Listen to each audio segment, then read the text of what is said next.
he's the vice president and CEO at Harris Medical in Atlanta. He has a degree in aerospace engineering and marketing. He worked for NASA briefly. He's been in the healthcare industry for 20 years. He's been with Harris Medical for 5 years. Basically, his spiel is they put doctors in hospitals. So when you graduate college or medical school, if you need a job, you contact them and they place you in a hospital.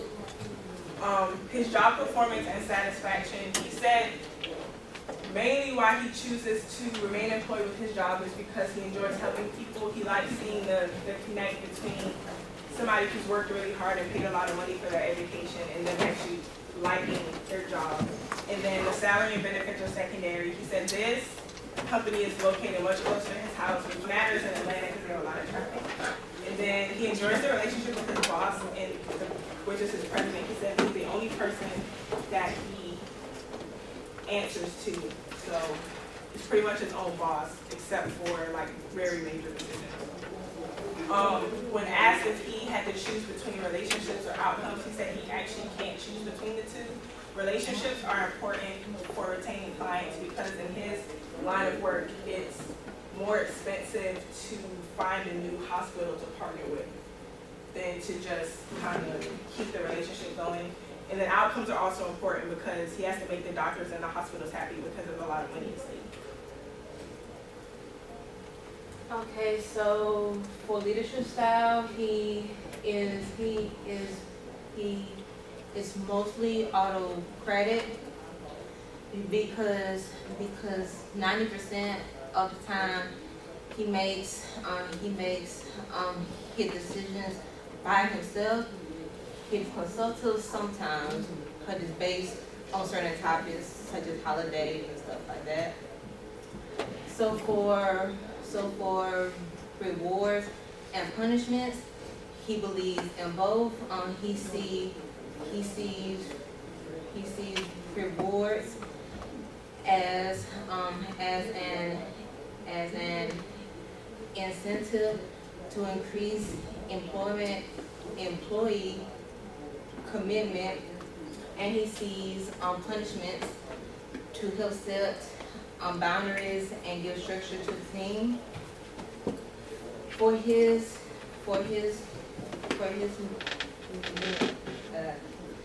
negotiation style, he likes an integrative style because he likes a win-win situation. He cooperates and he likes to keep his value in mind, but he never tells it. Usually he has a pre-arranged concession to have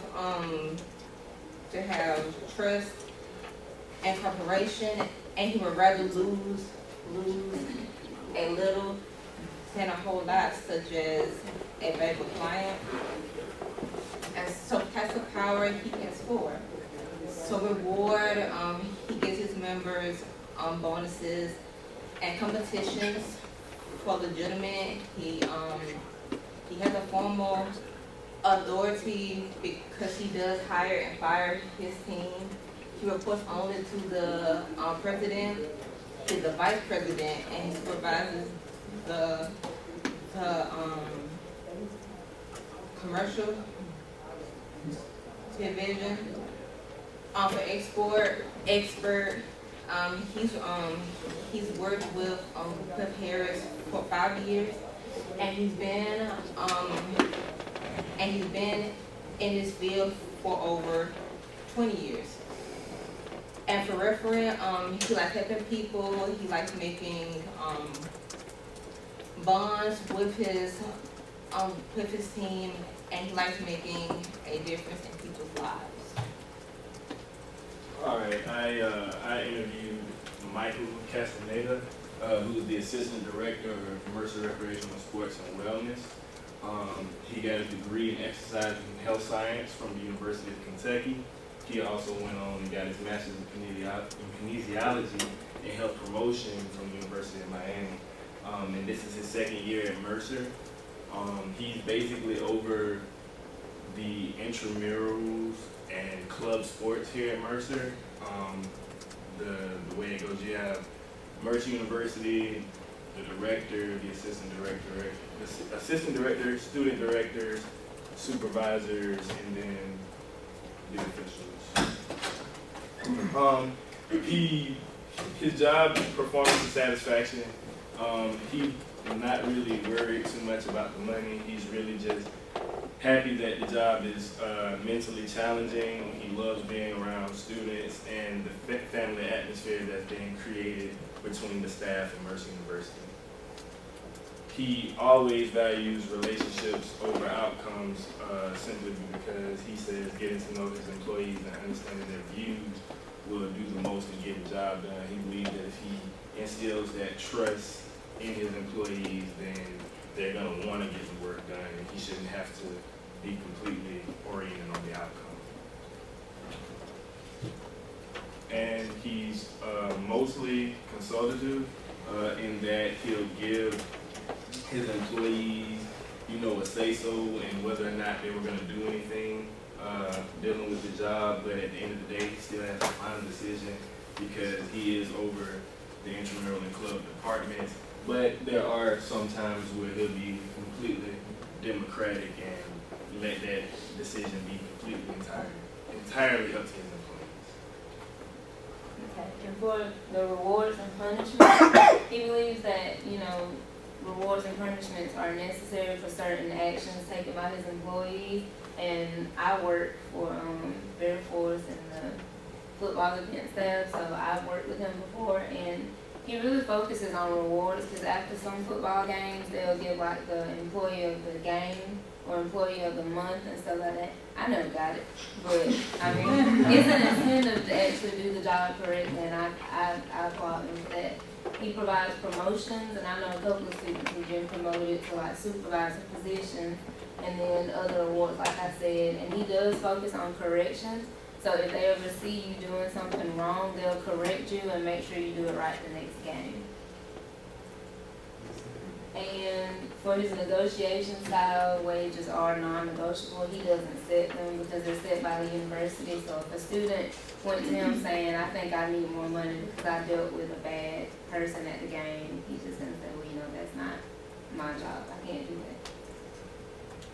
And the types of power, he has legitimate power. One, he's been working there for a while, and he's very professional about his job, and we have respect for him. And expert because he, again, knows what he's doing. He's knowledgeable about his position and what has to be done. Sometimes he uses reward and coercive power. Again, I say the incentives at the game and all of that stuff, that's the rewards. And then coercive, there are also some punishments. If you don't show up for a shift, if you're late multiple times, you may be terminated. And I'm not sure if that's happened to anyone that I know, but I know it can happen. And he's the assistant director for a reason. He's worked with the program for the past 10 years, so he knows what he's doing. So, do we have any questions?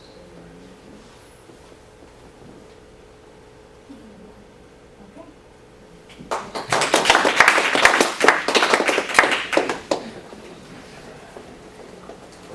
All laptops shut. You don't need your laptop for this presentation.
All right. My name is Tyler Ford. I've been Ryan Knapp. Devin Davis. Devontae Finley. We interviewed two top guys at Mercer, starting with Jeff Tekic. He is head of office of residence life. He's director of housing and residence life. He controls every all like Plunkett, MEP, Mercer Hall, and he decides what rooms, what kind of furniture they have in them, and room assignments. And the next person we interviewed was Coach Bobby Lamb for the football team. He's been here for 4 years. He's helped start the football team, and he was previously at Furman University. So those are the two guys we interviewed. So we started off with what factors affect your performance? Mr. Tackett, he said he enjoys what he's doing. He loves who he works for and who he works under. He displays a more of an effective commitment when we come out in class. And Coach Lamb said the biggest thing that he has to deal with is he has to get all these young athletes, get these young guys from all these different cultures, backgrounds, everything, bring them together and work together as a team. And so incorporating that diversity, really, if he can do that effectively, that's how that affects his job performance. That's what affects it for him. So then we decided to ask which factors contribute to you remaining with your current employer? Jeff likes autonomy. He likes being able to work not only here but at home and spend time with his family. He also commented on how it's an ethical organization. Everybody's working ethically, and he really enjoys the freedom of his job. And Coach Lamb said his loyalty. His loyalty is to Mercer because his job is loyal to him. He says that the university displays a cognitive-based trust in him because they trusted him to go to the SoCon. They trust him with their kids to come here. And it's just as a whole, they trust him based on this. So then we asked, how do you influence your employees to do what you need them to do? Jeff, he said he likes to lead by example. He's never going to ask someone to do something he wouldn't do himself. He will offer hands-on work, and he shows he cares about his employees outside of his work. And he uses an influence tactic of collaboration in his job. And Coach Lamb said he likes to create a positive culture from the top down. He uses a consultation-based approach, being that he knows that his employees feel that their opinions are valued in his organization. So how do you view conflict in work here? When dealing with conflict, Jeff said he has the interactions view. He loves conflict. Actually, he doesn't want a lot of people just saying yes to him. He likes people to challenge him and to keep him improving. And he constantly said, conflict is always good as long as it's controlled and you can manage it. Coach Lamb was pretty much the same way. He said he loved conflict. The way it's set up is they will have an offensive meeting with the offensive coaches, defensive meeting with defensive coaches, and they'll all come together and talk, and everyone's got different opinions, and they have a lot of conflict with it. One coach thinks this, the other coach thinks this, and they have to go and they, tactic we talk about in class is just brainstorming, come together, come with all these different opinions and ideas.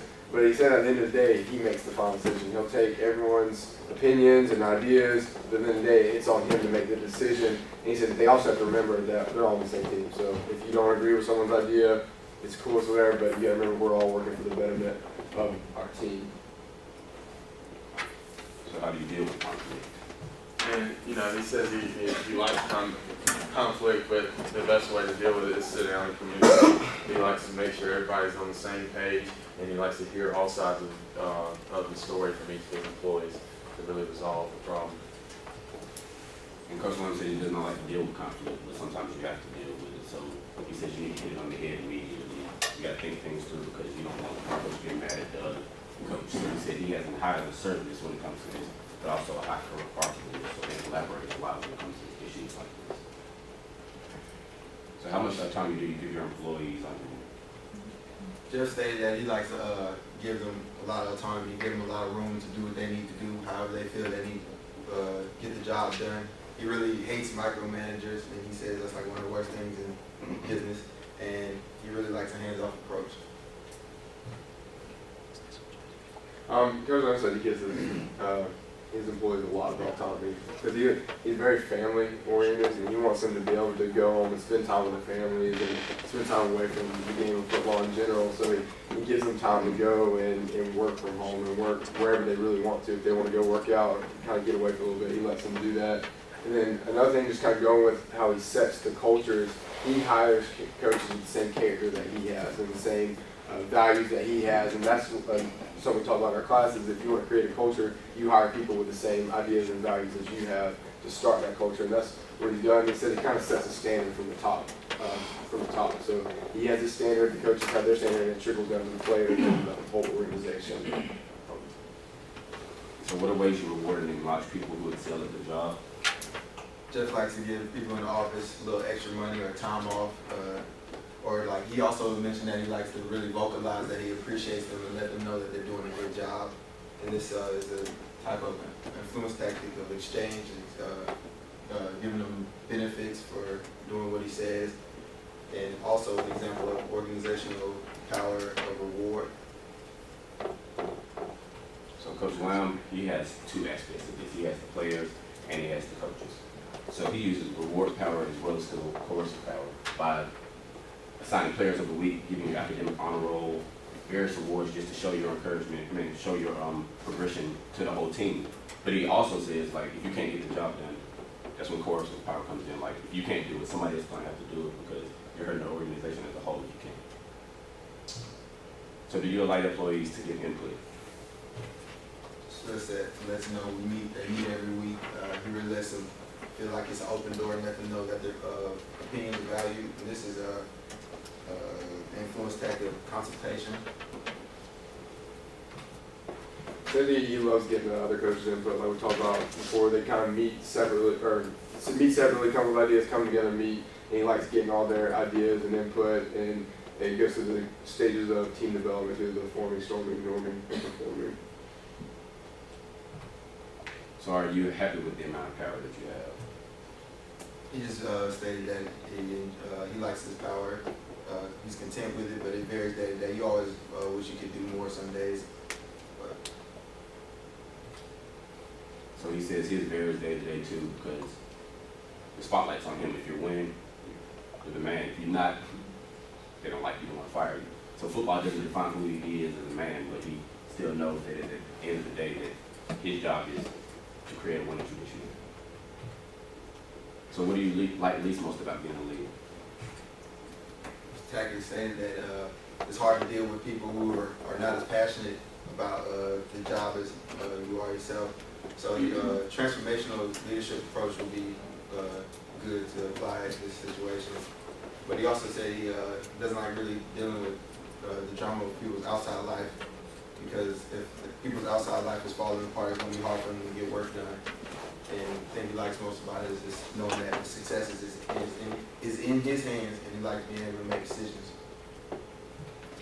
Coach Lamb said when we were there interviewing him, his desk was covered in paperwork. He said a lot of people don't see that about head coaches, but we have a ton of paperwork to do, and he doesn't like that. He also doesn't. He said we don't realize is that he'll have his day planned out, and then someone will come in with an issue, and the issue takes 2 hours to solve, and he's got to do it. There's no one else to do it, so he doesn't like having to take time on his day to do every single issue that comes across his desk, but he's got to because he's the head guy.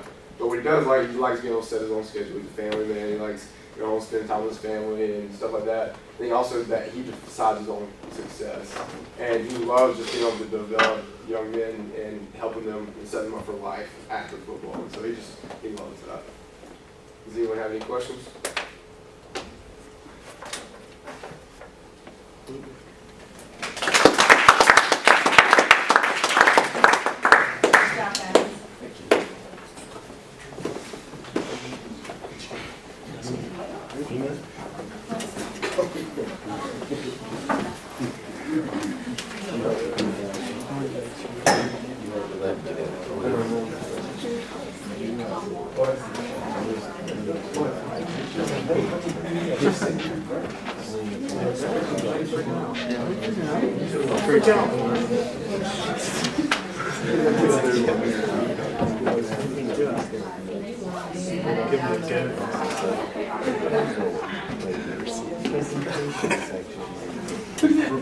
Sign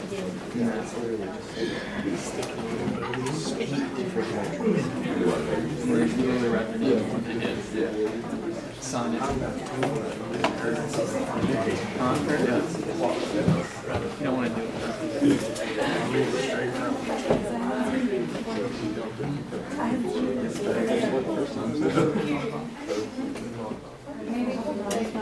sign out. Well, we're gonna switch it up. You should get all this. Follow me. Yeah, it's to represent our whole group. It's to inquire. You don't have to speak till the end. Yeah, why don't you give me? I didn't just get it and just went through it, and I was like, crap, we're at the end. Go over there, click the K. You better wrap it up real quick. I'm gonna full synopsis of what we talked about.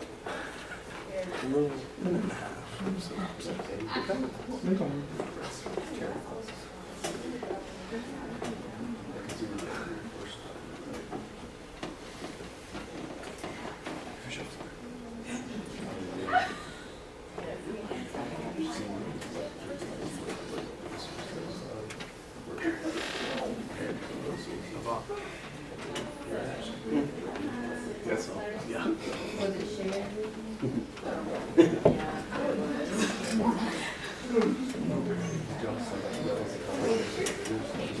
If you need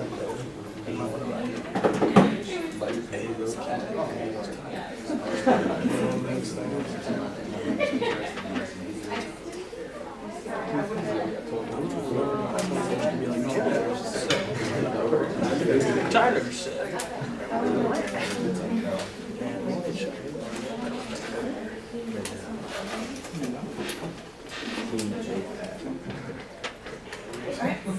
So we're doing our interviews with technical managers.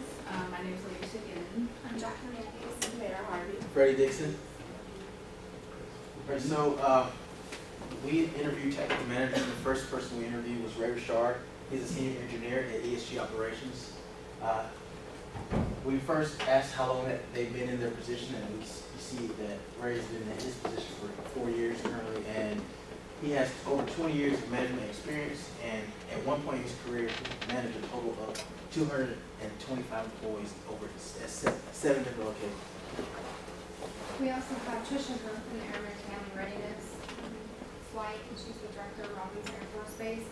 She has currently held the position she's in for a total of 8 years. There was a break where she did a different job. In this position, she's had 8 years. She's had 32 years of management experience, and she started her career when she was 16 with the government, and then she currently manages 150 employees within 5 different programs at 5 separate locations. So the first question we asked was, we wanted to know what style of decision making they use when in their work environment. Mr. Richard, he works in an environment with many different job duties underneath him, and he has to decide what type is best for different situations, because not just one type is going to solve the problem. So after talking to him, we found out that he used facilitative and delegative decision-making styles. Ms. Gurr, she likes to assist all her team members through each task, and she really focuses on developing team members at every possible opportunity, and we decided that was facilitative as well. And the next question we asked was what are some of the things that they do to promote job satisfaction? And Mr. Richard said that he's always respectful, and what he likes to do is challenge, motivate, and inspire his employees. And he believes in praising in public and reprimanding in private. And he likes to promote a stable work environment. And we thought this was related to transformational leadership, because he likes to challenge, motivate, and inspire. For Ms. Gurr, she believes in, or their whole organization believes in investing in the team members' the future. And they promote unity there, and she, like I said before, helps her employees acquire success, and then become loyal to her and the organization. And we believe that this relates to a referent power that she's established over her team members. So when asked which factors most impact your individual job performance, Mr. Richard said that good working conditions, respect, autonomy, and accountability were biggest or largest impact in his individual job performance, and we relate that to routine task performance. Mrs. Gurr said that people, tools, processes, and resources were most important for her individual job performance. And with Mrs. Gurr, she specifically stated that without all of those four, she can't effectively do her job because they're all interdependent, and it is relevant as an adaptive task performance. Next, we asked, how do you influence your employees to be motivated to buy into ideas and processes? And Mr. Richard stated that giving and getting respect. He also challenges his employees, but he makes a point not to overwhelm them. He also solicits inputs, and he noted that following up it is very important and critical as well, and this is a consultation influence tactic. Mrs. Gurr stated that the government has paid on-the-job training as well as enrichment training. She solicits input, and the government gives the employees resources or provides the employees resources to execute group plans, which is consultation and collaboration influence tactic. Next, we asked, do your employees traverse the different stages of development? And if so, how do you guide them through the different stages, and do they often remain in one particular stage? Mr. Richard nor Mrs. Gurr stated that they remain in one specific stage for any given amount of time, but Mr. Richard stated that his employees typically, there's not high turnover in their organization, and so they typically are in the norming and performance stages, and Mrs. Gurr said there's a lot of turnover as well as cattiness amongst the employees within her organizations that leaves her employees in the forming and norming stages. So next we asked them about their organizational commitment, and Mr. Richard said the good working conditions, autonomy, respected work, and pleasant co-workers. And we related that to affective commitment because it's all about emotions and how you feel about your job. And Mrs. Gurr said her time invested, her ability to travel, and advancement opportunities. And we related that to continuance and normative because she feels like she has to stay at this point because she's invested so much time in it, and she wouldn't be able to get those freedoms anywhere else. So next we asked what's their view on conflict in the workplace and how it affects team dynamics. So they both were really big on functional conflict. They both held the interactionist view. They felt like conflict was important for team dynamics, and it was important for employees to work through and learn from conflict. So next we asked what kinds of conflict do you most encounter and how do you manage or resolve it. So Mr. Richard said basically personal drama between the employees, which is best handled through disciplinary action, and that was more relationship conflict. And then Mrs. Gurr said changes in industry standards versus established processes, and they may offer mediators to handle some of those types of issues, but that was mostly process conflict. So next question was, in what ways do you encourage your workers to collaborate in completing tasks? They both had task interdependence of comprehensiveness, where they demand teamwork and they need to work as a group together in order to get the goal finished. Next is, what form of team process losses do you encounter frequently? They both experience production blocking as well. Mr. Richard said that the team as a whole did more off-topic, or talked more about off-topic discussions and distractions. But on Ms. Gurr's side, it's stubborn attitudes from the veteran staff and not wanting to push more progressive ideas, so that also blocked production as well. What type or types of ability do you prefer from your workers? Cognitive, emotional, or physical ability, and so Mr. Richard had cognitive and emotional abilities with cognitive competencies and emotional stabilities, and Ms. Gurr, since you're relating more to children and trying to help them develop and grow, they have more of the emotional focus with emotional abilities and emotional intelligence.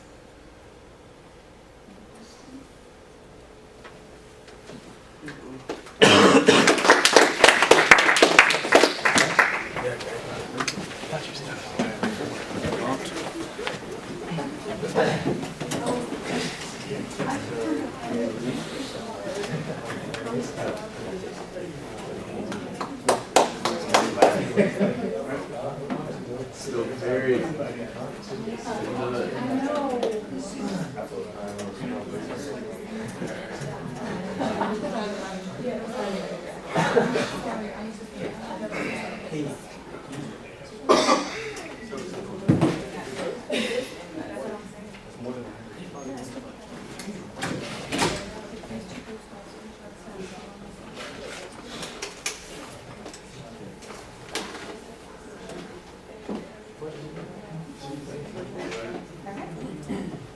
All right, how are you guys doing today?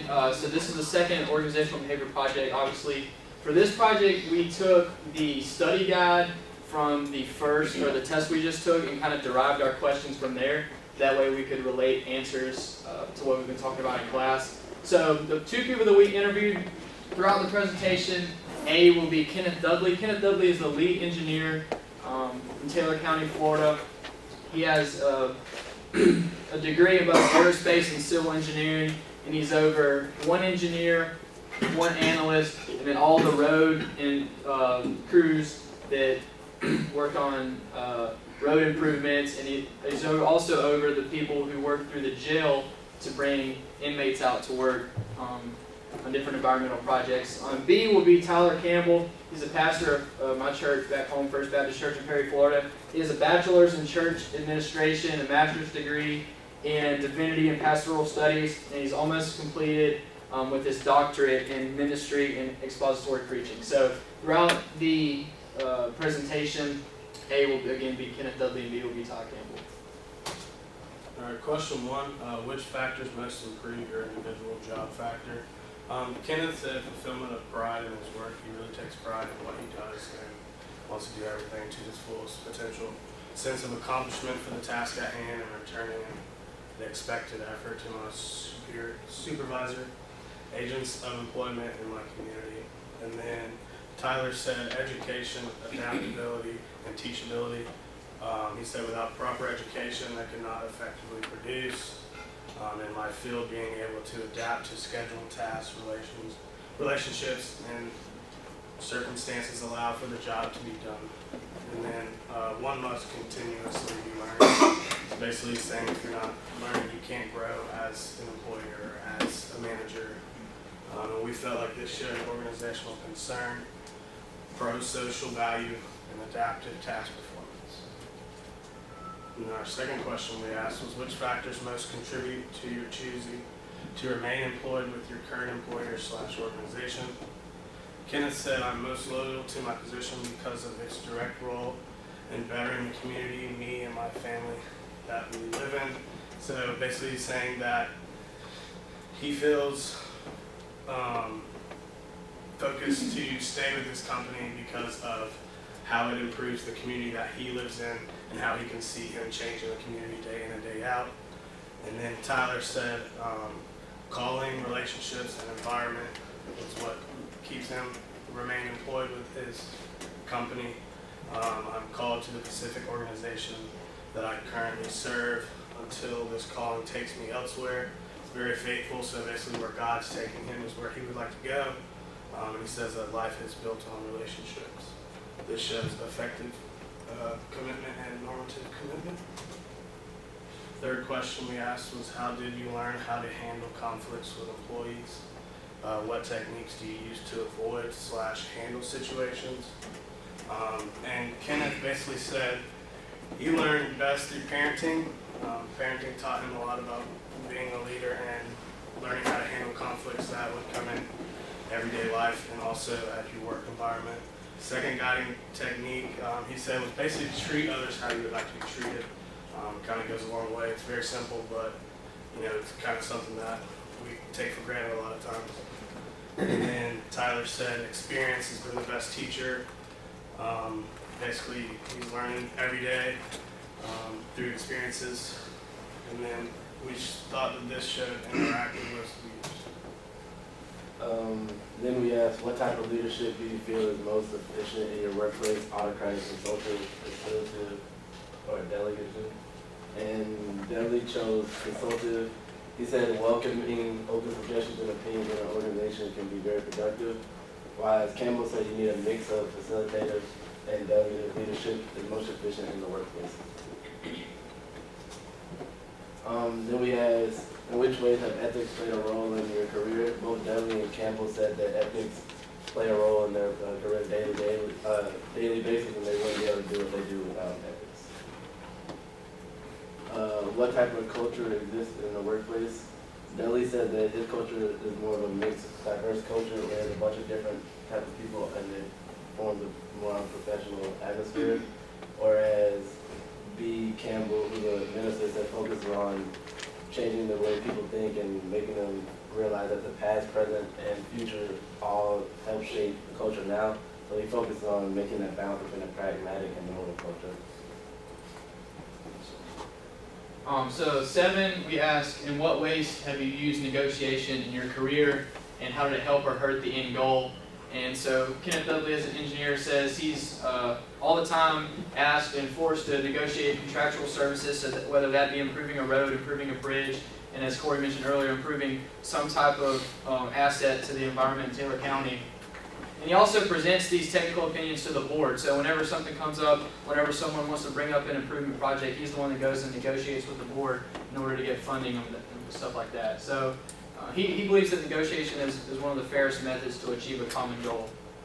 Tyler uses negotiation tactics, he says, on a regular basis. I mean, literally every Sunday he's engaging in a congressional sermon where he's negotiating and telling people and trying to persuade people how to apply the Bible to their lifestyles. And he has to be really specific and careful with that, because the manner in which he goes about that, especially in a church, can be very hurtful to people, and people take things really literal sometimes. So Dudley especially uses integrative bargaining, where again that's a win-win situation, so he tries to look at the best possible solutions for both parties. So number 8 was, what has been the hardest thing for you to overcome as a manager? And this was an interesting question. So Dudley, as far as him, it was delegation, and when speaking with him, what he was referring to here is that he, as mentioned before, he likes the democratic style of leadership where he involves certain people in the decision-making process. For him, he said it was kind of, his words were, a slippery slope as to how much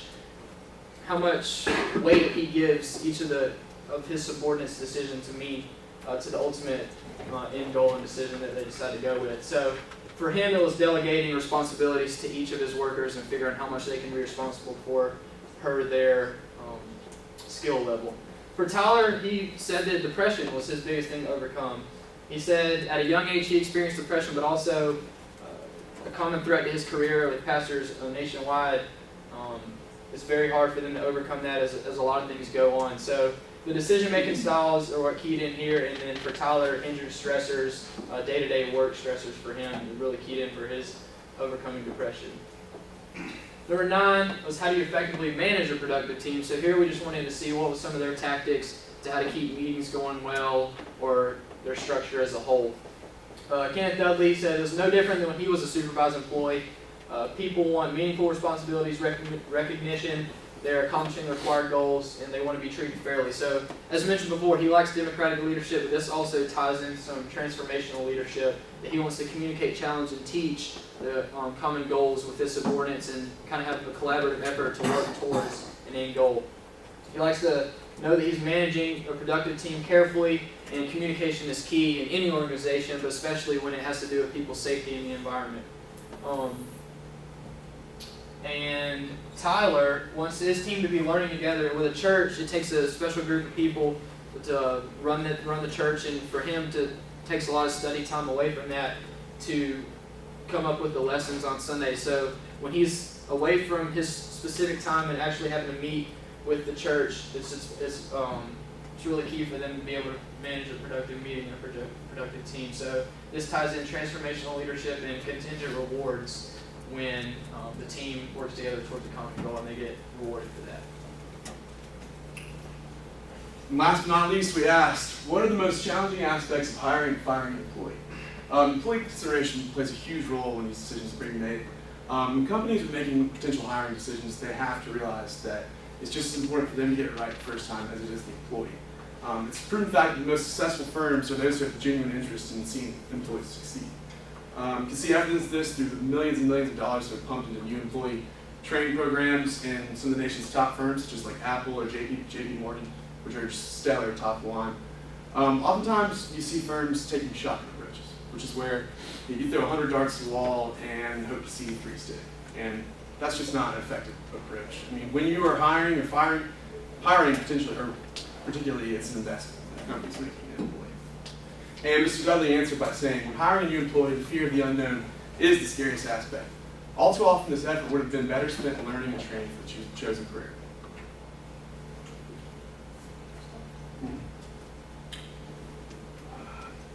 Mr. Kenneth said, for his answer to question number 10, finding someone who fits the vision and purpose of the organization, hiring a good, productive employee is to hire one who will take the organization to the next level while being a team player. Now, the choice of whether to hire or fire an employee is almost always a difficult one, and may seem insensitive at the time if you're a decision maker. But in order for firms to perform at optimum level, the upper management has to always realize that the company's best interest is in mind. As I mentioned earlier, the decision to be mutually beneficial for the company and employees is key here. Firms attempt to avoid making hiring mistakes through intensive interview processes, such as a multi-panel interview or a multi-stage interview, which is pretty common in today's workplace. And that's all we have for you today. Does anyone have any questions?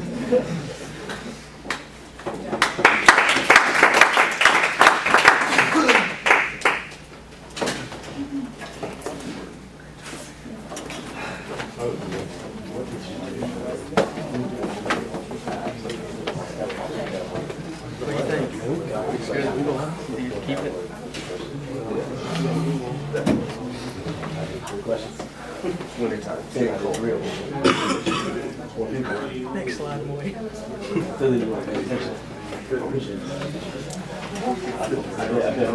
bet me and Ryan. Responsibility.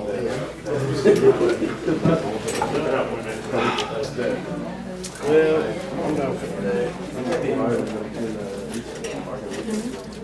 It won't be because you got maybe we all know the lyrics for sure. It's like it's going to be out of page.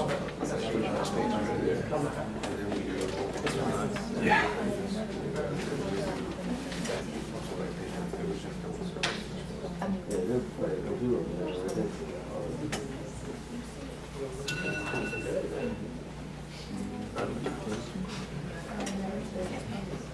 Alright, so my name is Nora. I'm Tara. For our project, we interviewed Linda and Ashley. Linda's a manager at Southern Crescent Care. It's a small local business in McDonough, Georgia. It's a home health agency. Basically what they do is they send employees in to elderly or disabled people and just help them around the house with shopping, cooking, cleaning, stuff like that. She manages 40 to 50 people based on how many cases they have at a time. Nora interviewed Ashley. She's the general manager at a Taste and See coffee shop. It's a Christian coffee shop / bakery here in Macon. They've been open for about 2 years now, and she manages around 10 people. Our first question was, what is the major type of conflict in the work environment? And what is the process used to try and solve it? Linda's main problem is hiring and maintaining quality employees. For hiring, they use references and drug screening. And one of their big problems is maintaining these employees, because a lot of the customers will try to get the employees privately, to cut out the middleman, so it's less for them and the employees get paid more. And Ashley, one of the main conflicts is employee versus employee. Sometimes it gets hectic, and when there's a lot of business and stuff like that. But the main problem is if there's ever a conflict with a customer, because then they can lose business. But Ashley encourages us to address the conflict head on instead of avoiding it. She thinks that'll help the employees solve it for future problems. The next question is, how often are teams used in the workplace? How effective are they? And how are these teams picked? For Southern Crescent Care, they don't really use teams because it's just individual cases. So it's more of a pooled interdependence because they work individually and then it all comes together at the end. Sometimes employees can work together on certain cases. They'll take different shifts and take turns with different people. Ashley said teams are essential to their organization. Employees need to work together to accomplish team goals. question is, which factors most impact your individual job performance? Linda said a good working environment and a positive attitude. She thinks attitude really comes from the top, so if her and the owner have a good attitude, then the employees will have a good attitude for their work. And Ashley said personal motivation and personal power. They're a Christian coffee shop, so she really works for her own, own personal power, and then obviously for the Lord. When asked what factors most contribute to you choosing to remain employed with your current employer or organization, Glenda said believing in the type of work and also believing in the owner and the organization, quality of the work environment, and some goals throughout the organization. She's experienced a femininity culture, which is described as an organizational of social values, and it's important to care for others, and the quality of life is also valued there, which goes hand in hand with the home care system. The environment itself that she works is the main reason Glenda stays. It's more about the people and not about the money or the convenience. And Ashley says she truly enjoys the work. It's a flexible work schedule, and she can grow within the company. She is also experiencing the same thing as Glenda. She just mainly enjoys working at her organization. She believes she is able to go as an individual and learn new things that she can apply to her daily life. More importantly, she feels that the Lord has placed her there for a reason, which emphasizes on the quality of life that she values. And then, how important is the organizational culture within your business, and what do you do to help build that culture? Glenda said it's very important to all of the employees and management and individual group meetings and shared assumption, values, and beliefs. This falls under organizational culture, a system of shared assumptions, values, and beliefs which governs how people behave in an organization. She has experienced sociability. It's the friendliness and relationships between people in the organization. It means that actions are taken that favor others with no expectation of something in return.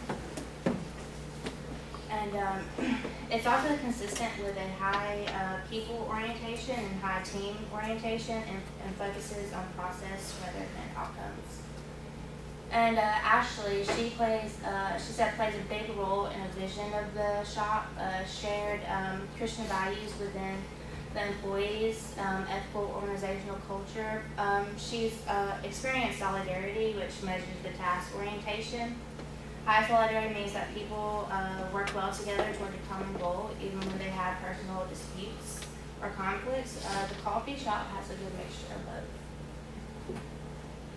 And when asked, does your own job performance and work ever get affected from having to manage or lead others in your company? If so, in what ways?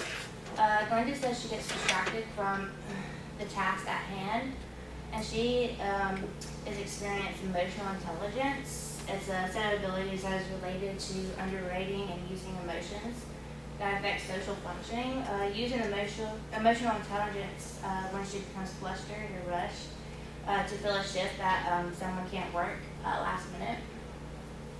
And Ashley said internal versus external conflict, which is an emotion use, keeping division alive, and consistency is a key. She is able to direct her emotions and to keep her or someone else from accomplishing the task by still holding on to the vision. When it comes to competition with other businesses, she said keeping your vision on what you want to accomplish is important, and to serve your customers with excellence. This is where she is battling internal and external conflict. Alright, so how do you analyze and process through major decisions in your company? For Glenda, every decision to make is very important. So it goes under careful consideration. She takes time to really think through it. She uses the process of brainstorming, which we know, write down all the ideas in order to find the best effective solution for your company. For Ashley, she consults with the owners she sits down and they talk about big financial decisions that will impact the company. When it comes to time to consult the employees, she uses the consultative process. Basically, she goes to the employees and says, here's the issue, how can we work together to solve the problem? But at the end of the day, she's the one that makes the major decision. When asked about established gatherings to improve employee and management relationships, for Glenda, they have mandatory employee meetings there. The CNAs have the opportunity to expand their education and to learn more information, and this is a time for employees to also communicate their concerns. For Ashley, they have employee meetings once a month, and then they're starting an employee evaluation, basically sit-down meeting, and this is the opportunity to ask any questions and to see where each employee can grow and to learn more information, either about coffee or about themselves. How do you motivate your fellow coworkers with any type of rewards or incentives to accomplish the goals set up by your organization or from yourself? So for Glenda, they have quarterly incentives. They're usually gift cards for employees that are dependable, who are doing what they're supposed to do, keep files updated, they attend the meetings, and that type of reward power that she has motivates the employees to work hard and make sure that they do everything that they're supposed to do to receive these rewards. For Taste and See, they really can't afford to give people more money. So to motivate them, it's really about affirmation. For the manager to recognize a worker when the worker is doing their task or is working hard and to say, hey, you're doing a great job. That to them is enough as an award. And once the owners see that you're working really hard, maybe you do get promoted. And actually, the general manager, she was just a regular manager, but she got her position because of her hard work. So it also makes her happy to know that the workers are there, generally want to do their best and want to make sure that they're working hard to make sure the shop is going well. What leadership characteristics do you value most in being a successful leader to your employees? For Glenda, it's all about honesty, because if you're honest, you're gaining trust from your employees, from your coworkers, and also from your customers. And also, a positive attitude and clear communication are also key. As far as transformational leadership, if she's expecting honesty from her employees, she also needs to show it. So her actions are the ones that are going to inspire the employees to maintain those values, to make sure that every day, whenever they're sitting down, talking with customers, that they're honest, and they're clear, they're sincere and genuine.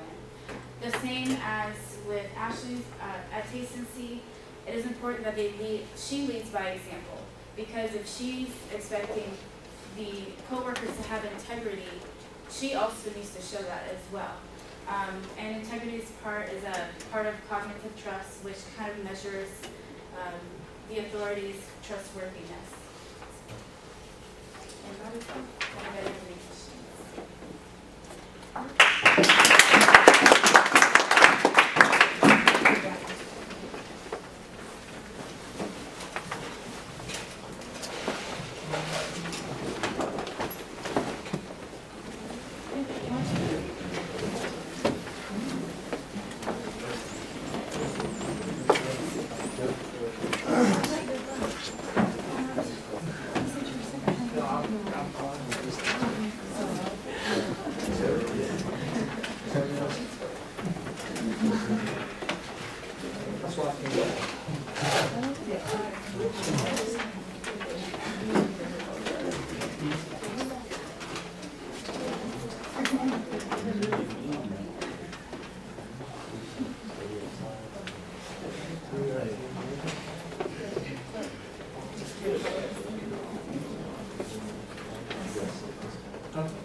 Hello, I'm Anisha Reddick. I'm Danielle. Charlie. I'm Sally. So we compared the two companies head over heels, and also Fountain Juice Eatery. For the first one, we went over Brittany, who has 5 years experience as a manager. She's been with Fountain and Juice since they opened up on Vineville, and since then they have opened up 2 other separate locations, and their standing location as of right now is at the Prado.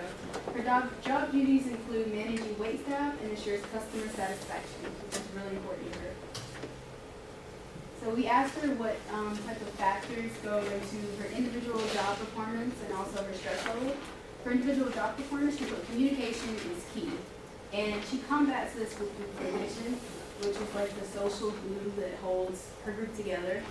And then for her stress factors, she said the number one stressor for her was, interestingly, her customers, because they're the ones paying the bills and everything, keeping the business running. So it's up to her and her staff to keep them happy and to help them have like an amazing restaurant eating experience, so that they all have the same goal in mind, which is goal interdependence. We then asked her, why do you want to stay with this organization? Why do you want to stay with Fountain and Juice? And she said that her opinion was highly valued. So she has, and the owner actually listens to her on a lot of things. Sometimes I've even been there when the owner's been like, well, what do you think we should do? And Brittany will come in and say, well, I think we should do this, and she executes it. So she has legitimate power because it's based off of her position and her standing. Even people who are new to the organization or come in as new staff, they listen to her because they do know she runs a lot of the business with the owner. Also, she likes to stay with her company because of the relationships that she's built. Her and the owner have been friends for a while. She knows most of the customers by name, and oftentimes when I'm working up front, they will specifically ask for her to come even when she's not working. So effective commitment, investments. And team size, she said, we asked her how big do you like your team size, and she said a smaller group. But for her, that means 6 to 10 people. As far as team roles go, Brittany is more of an initiator. Like I said before, she oftentimes comes up with ideas and tries to execute them. She's also a procedural technician. She's very nitty-gritty with everything, because she also is over some of the caterings that they do, or they have like different events in the back room. She has to get all the details together, has to have a separate menu for them. Sometimes there are different allergies. And she's an encourager because she enjoys making her staff feel like they're doing a good job, and she feels like it increases the group cohesion. For as far as her head server, who's right up under her, the head server follows out tasks that Brittany tells them to do. So if she's like, you're going to stay at this station and look out for these employees, that's what the head server does, and they report back to her. And as you can see, we kind of have the structure of their company. It's almost like a 4-tier, other than the employees are spread out across the bottom. So it goes from the owner to Brittany, the head server, the employees. The only interchangeable one is the head server, depending on the day.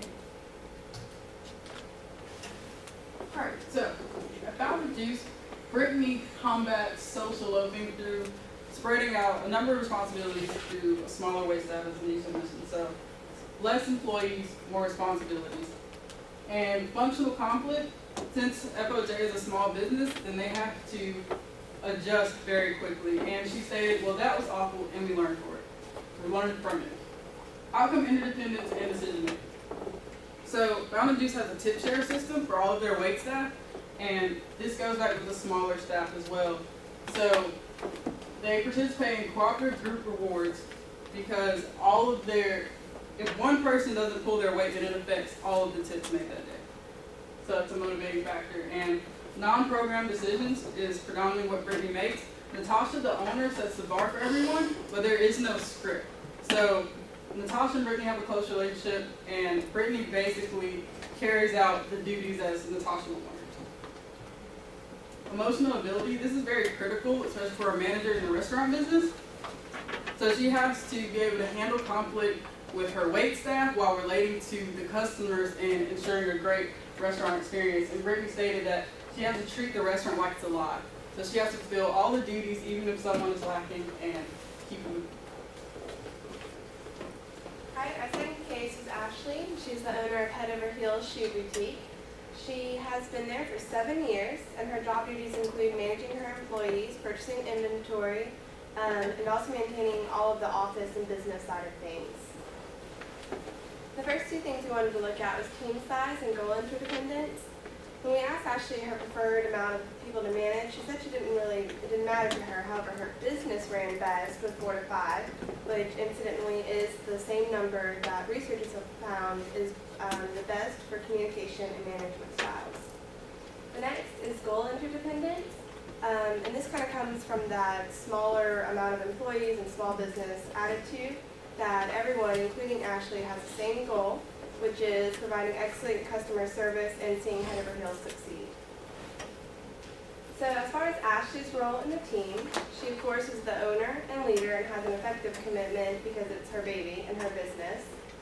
And as the owner, she has the organizational legitimate power, and she exercises a consultative leadership style wherein she has an open door to her employees and their ideas and opinions. However, she will have the final say. As far as those decisions go, she believes that she's created a family environment where she respects each person and values their opinions and ideas and their time, therefore showing a consideration style as well. And tries to promote an environment where everyone feels that they are valued and in order to create happy employees and in turn create a happy customer experience. Her organizational structure is a simple one. She's the manager, and then she's the owner, and then she has one manager underneath her, and then she has about 4 to 5 employees underneath that manager. So her and the manager kind of work together. Some days Ashley will be there, some days the manager will be there, and then the employees report to the manager and then to Ashley.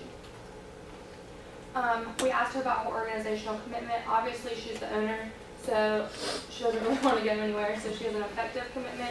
But she did say that she loves her customers and she loves her employees and she wants to continue to thrive among the community with a customer base that she's built.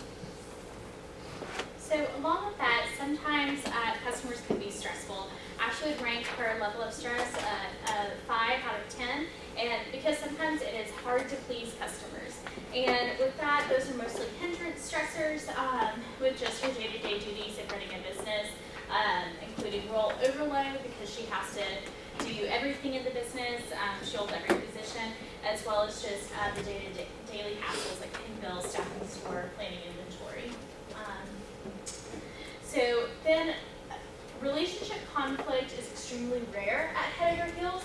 Most of the conflict actually sources to either task conflict or functional conflict. And with that, she utilizes her conflict management with just the utmost professionalism. She handles it quickly as to promote functional conflict, and it helps to increase workplace morale as well as have a productive outcome. And part of that is just from the family dynamic that we mentioned earlier, because everyone cares about one another, and that again increases group performance and improves the quality of decisions that are made. When it comes to task conflict, she uses that consultative leadership style to promote collaboration and achieve a win-win for a mutually beneficial outcome. So with that ability, Ashley says that all types of ability are important. However, physical ability at Head Over Heels probably holds the least importance. The most important is probably cognitive, because her employees must kind of be trained and knowledgeable as to help customers when deciding what shoes and accessories to get, and kind of know what functions to plan on those, as well as having a really good spatial and perceptual mapping of the store. So then with emotional, that's mostly what Ashley has to employ herself to combat those work hindrance stressors again, and balance relationships with business functions, and kind of elicit social effectiveness and just improve the overall job performance. So with that, she has to practice self-awareness, other awareness, and emotion regulation. So in conclusion, we wanted to look at some of the similarities and differences between the two. Both of the work environments are locally owned, small business, customer service oriented businesses in Macon. They're both actually in the same shopping center, and they're both females. The difference is HOH is more internally focused and relationship oriented. She really spoke more about a family dynamic. HOH is smaller staff, and Ashley or Allie, the manager, makes all the final decisions. And then at Fountain of Juice, customer-centric issues, and then they're larger staff, and it's more facilitated between Brittany and the employees.